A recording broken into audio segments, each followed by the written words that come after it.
L'histoire suivante extraordinaire, c'est celle du Radbaz, un grand maître du début du siècle, qui est né en Russie et qui a fini sa vie à Tzfat. Quand il avait 90 ans, il était âgé. Ce jour-là, à Tzfat, il neigeait. Il faisait très froid. Et ce jour-là était la Yortzeit, le Esger, le jour anniversaire de la mort de son père. Et voilà que le Radbaz est venu à la Tfila pour Mincha. Il a prié au Hamoud, comme Shaliar Tzimbour, comme ministre officiant. Et à ce moment-là, il a éclaté en sanglots. Il a pleuré, pleuré. Les Talmidim étaient étonnés. 50 ans après la mort de son père, le Radbaz, ce Talmid Racham de 90 ans, pleurait comme un enfant. C'était très étonnant. La mort d'un proche, 50 ans plus tard, ne doit pas déclencher de tels pleurs. Bien sûr, on y pense, mais au contraire, et un Talmid Racham comme lui devait bien évidemment savoir que son père était au Gan Eden. En fait, ils lui ont posé la question.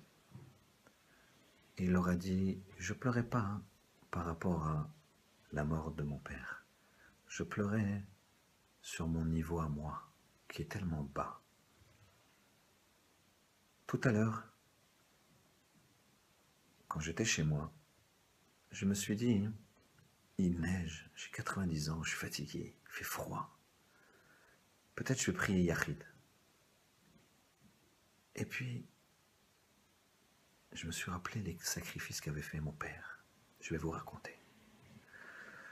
Un hiver en Russie, où il faisait très très très froid,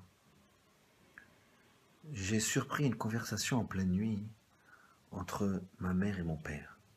Nous habitions une toute petite maison et il y avait ce qu'on appelle Bet Horef, une pièce dans laquelle tout le monde se logeait et qui disposait d'une cheminée.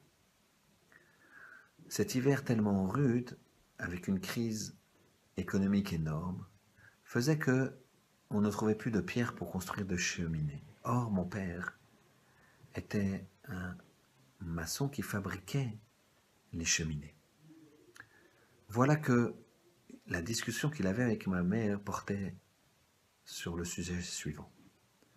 Regarde, ma tendre épouse, on n'a plus d'argent, on est tellement pauvre qu'on n'a plus d'argent pour payer le moré, l'instituteur, le rébé comme on l'appelait, de notre fils. Et il y a le fils d'un monsieur riche qui se marie et qui a besoin que je construise une cheminée. Alors, bien sûr, on ne trouve plus de pierre, mais j'ai pensé, mais j'ai besoin de ta permission, j'ai besoin de ton accord.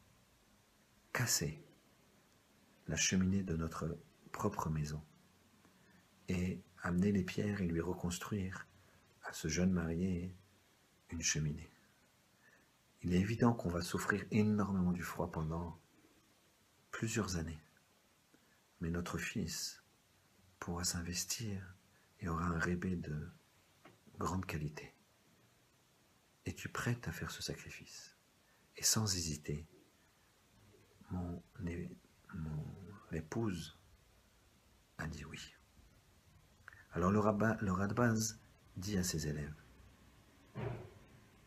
pendant plusieurs années, nous avons souffert du froid, mais jamais une fois mon père s'est plaint. Il a dit, ce froid-là, c'est un froid qui nous envole dans les sphères de la Torah, qui te permet à toi d'étudier, d'apprendre et d'apprendre. Et moi, dit le Radbaz, j'ai hésité à faire Kaddish pour mon père, parce que j'avais un peu froid.